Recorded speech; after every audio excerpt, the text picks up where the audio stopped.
ಒಂದು ಫೋನ್ ಕರೆ ಒಬ್ಬ ವ್ಯಕ್ತಿಯ ಜೀವನನೇ ಬದಲಾಯಿಸಿತು ಅಂದ್ರೆ ನಂಬ್ತೀರಾ?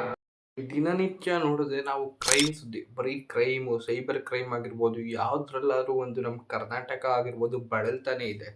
ಆದರೆ ಇದರಿಂದ ನಾವು ಹೊರಗಡೆ ಬರೋದು ಹೇಗೆ ಅನ್ನೋದು ಎಲ್ಲರ ಪ್ರಶ್ನೆ. ಅದಕ್ಕೆ ನಾವು ಸೈಬರ್ ಕ್ರೈಮ್ ಅನ್ನೋ ವೆಬ್ಸೈಟ್ನ ಯೂಸ್ ಮಾಡಬೇಕು. ಇದರಿಂದ ನಮ್ಮ ಕಂಪ್ಲೇಂಟು ತ್ವರಿತವಾಗಿ ಅವ್ರಿಗೆ ಹೋಗುತ್ತೆ. ಅದರಿಂದ ನಾವು ಕೂಡ ಸೇಫ್ ಆಗ್ತೀವಿ. ಸುಮಾರು ಜನಕ್ಕೆ ಇಷ್ಟೆಲ್ಲ ರೋದನೆ ಯಾಕೆ ಹೋದ್ರು ಹೊಂಟೋಯ್ತು ಅಂತ ಸುಮ್ಮನಾಗ್ಬಿಡ್ತಾರೆ. ಹಾಗೆ ಮಾಡಬಾರ್ದು. ಯಾಕೆಂದರೆ ನಾನು ಹೇಳೋ ಕತೆ ನಿಮಗೆ ಇದ್ರ ಉದಾಹರಣೆ ಕೂಡ ಆಗ್ಬೋದು. ಈ ಕತೆ ಶುರುವಾಗೋದು ಮೈಸೂರಲ್ಲಿ. ಇದು 2022ರ ಒಂದು ಮಳೆಯಿಂದ ಕೂಡಿದಾಗ ಏನಾಯಿತು ಅನ್ನೋದು ಈ ಕಥೆಯ ಒಂದು ಫುಲ್ ಟ್ವಿಸ್ಟ್ ಇದೆ ನೋಡಿ. ಈ ಕತೆ ಶುರುವಾಗೋದು ರಾಹುಲ್ ಒಬ್ಬ 28 ವರ್ಷದ ಹುಡುಗ ಮೈಸೂರಿನ ಹೊರವಲಯದಲ್ಲಿ ವಾಸಿಸಿರ್ತಾನೆ. ಪ್ರತಿದಿನಾನು ಅವನಾಯ್ತು ಒಂದು ಕೆಲಸ ಅನ್ನೋದ್ರಲ್ಲಿ ಆಗಿರ್ತಾನೆ. ಒಂದು ದಿವಸ ಏನಾಗುತ್ತೆ, ಕೆಲಸ ಮುಗಿಸ್ಕೊಂಡು ಇವನು ಹೊರಡ್ತಾ ಇರ್ತಾನೆ. ಈ ರಾಹುಲ್ಗೆ 10:45 ರಾತ್ರಿಗೆ ಸರಿಸುಮಾರು ಕರೆ ಬರುತ್ತೆ. ನಿಮ್ಮ ಸಹೋದರನಿಗೆ ಅಪಘಾತವಾಗಿದೆ, ಬೇಗ ಇಲ್ಲಿಗೆ ಬನ್ನಿ.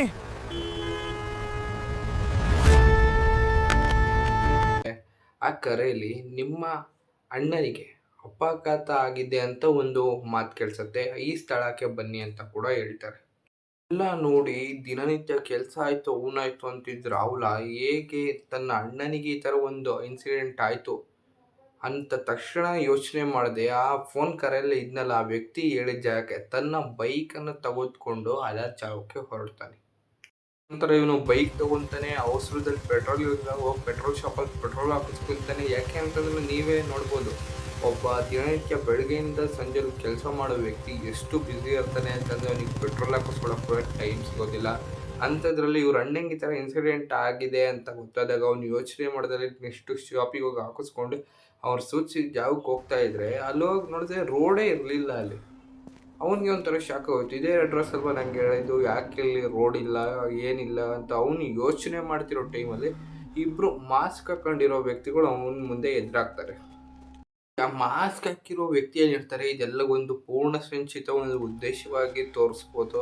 ಯಾಕೆ ಅಂತಂದರೆ ಮಾಸ್ಕ್ ಹಾಕೊಂಡಿದ್ದವ್ರು ಏನು ಮಾಡ್ತಾರೆ, ಕೂಡಲೇ ಒಂದು ಇದ್ದಿದ್ದು ಫೋನು, ಸರ, ಇವನ್ ಐಟಮ್ಸ್ಗಳು ಏನೇನು ದುಡ್ಡು ಕ್ಯಾಶು ಇತ್ತು, ಬೈಕು ಎಲ್ಲ ಕಿತ್ಕೊತಾರೆ. ಆದರೆ ಇವ್ರ ಉದ್ದೇಶ ಬರೀ ದರೋಡೆ ಆಗಿರಲಿಲ್ಲ. ಯಾಕೆ ಅಂತಂದರೆ ಇವರು ಪ್ರತ್ಯೇಕವಾಗಿ ಪ್ಲ್ಯಾನ್ ಮಾಡಿದ್ರಿಂದ ಬಹಳ ದೊಡ್ಡ ಮೊತ್ತವನ್ನೇ ಹೊಡೆಯೋದಕ್ಕೆ ಇವ್ರು ಸಂಚು ಹಾಕಿರ್ತಾರೆ. ಅದಕ್ಕೋಸ್ಕರ ಇವರು ಇವನ ಹತ್ರ ಇರೋ ಐಟಮ್ಸ್ ಎಲ್ಲ ಕಿತ್ಕೊಂಡು ನೆಕ್ಸ್ಟ್ ಅವನ ಬ್ಯಾಂಕ್ ಡೀಟೇಲ್ಸ್ ಕೂಡ ಇಸ್ಕೊಳ್ಳೋ ಪ್ರಯತ್ನ ಮಾಡ್ತಾರೆ. ಬ್ಯಾಂಕ್ ಡೀಟೇಲ್ಸ್ ಏನೋ ಸಿಗುತ್ತೆ, ಅವನ ಅಕೌಂಟಿಂದ ದೊಡ್ಡ ಮೊತ್ತದ ಹಣ, ಈಗ ನಿಮಗೆ ಗೊತ್ತಿರ್ಬೋದು OTP ಹಾಕಿದ್ರೆ ಎಂಥ ಹಣ ಬೇಕಾದ್ರೂ ಸಾಗಿಸ್ಬೋದು. ಆದರೆ ಅವನ ಅದೃಷ್ಟ ಹೇಗಿತ್ತು ಅಂತ, ಯಾಕೆಂದರೆ ಅವತ್ತು ಅವನ ಬ್ಯಾಂಕಲ್ಲಿ ಏನಿದೆ ಒಂದ್ಸತಿ ನಿಮಗೆ ಗೊತ್ತು ಸರ್ವರ್ ಪ್ರಾಬ್ಲಮ್ ಆಗುತ್ತೆ, ಒಂದೊಂದ್ಸತಿ ದೊಡ್ಡ ಮೊತ್ತದ ಹಣದ ವಹಿವಾಟು ಆಗೋದಿಲ್ಲ. ಅವನ ಅದೃಷ್ಟಕ್ಕೆ ಸರಿಯಾಗಿ ನೋಡಿ ಬ್ಯಾಂಕಲ್ಲಿ ಅವತ್ತು ಆ ಸಮಸ್ಯೆನೇ ಆಗಿತ್ತು. ಇವರು ಎಷ್ಟು ಟ್ರೈ ಮಾಡಿದ ಇಬ್ಬರು ಮಾಸ್ಕ್ ಹಾಕಿರೋರು ಇವನ ಒಂದು ಹಣವನ್ನು ಎತ್ಕೊಳ್ಳೋಕೆ ಸಾಧ್ಯವಾಗಲಿಲ್ಲ. ಇದರಿಂದನೇ ನೋಡಿ ಯಾವ ರೀತಿ ಒಂದು ಬ್ಯಾಂಕು ಕೂಡ ನಮ್ಮ ಪಾಲಿಗೆ ಒಂದು ಅದೃಷ್ಟದ ಸಮಯವನ್ನು ತಂದುಕೊಡೋ ಅಂಥದ್ದು ನಾವು ಇದರಿಂದ ತಿಳ್ಕೊಬೋದು. ಇದೇನೇ ಆಗಿರಲಿ, ಇದಾದಮೇಲೆ ನಾವು ನೆಕ್ಸ್ಟು ಸೈಬರ್ ಕ್ರೈಮಿಗೆ ಕಂಪ್ಲೇಂಟ್ ಮಾಡಿದ್ರೆ ನಮ್ಮ ಒಂದು ಏನಿದೆ ಟ್ರ್ಯಾಕ್ ಮಾಡೋ ಎಲ್ಲ ಪ್ರಯತ್ನನೂ ಮಾಡ್ತಾ ಇರೋರು. ಅದಕ್ಕೆ cybercrime.government.in ಅಂತ ಇರೋದು. ಅದಕ್ಕೆ ನಾವು ಎಲ್ಲ ರೀತಿಯಿಂದನೂ ಇದನ್ನು ಉಪಯೋಗಿಸ್ಕೊಂಡ್ರೆ ನಾವು ಒಂದು ಆರಾಮಾಗದ ಜೀವನವನ್ನು ನಾವು ಬಾಳ್ಬೋದು. ಇಲ್ಲಾಂದರೆ ಇಂಥ ಸ್ಕ್ಯಾಮರ್ಸ್ ಕೈಯಲ್ಲಿ ಸಿಗಾಕೊಂಡು ನಮ್ಮ ಹಣನೆಲ್ಲ ಕಳ್ಕೊಳ್ಳೋಂಥ ಪರಿಸ್ಥಿತಿ ಬರುತ್ತೆ.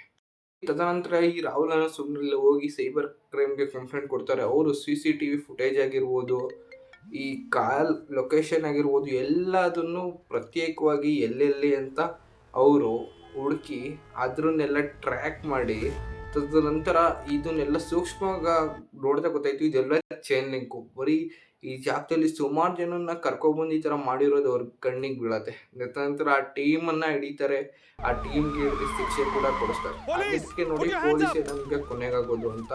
ಹಾಗೆ ಇದೇ ರೀತಿ ಇನ್ನೂ ಹೆಚ್ಚಿನ ಕ್ರೈಮ್ ನ್ಯೂಸ್ ತಿಳಿಯಲು ಇದೇ ರೀತಿ ನಮ್ಮ ಸಪೋರ್ಟ್ ನಿಮಗೆ ನೀಡಲು ನಮ್ಮೊಂದು ಯೂಟ್ಯೂಬ್ ಚಾನಲ್ ಸಬ್ಸ್ಕ್ರೈಬ್ ಮಾಡಿ. ಧನ್ಯವಾದ.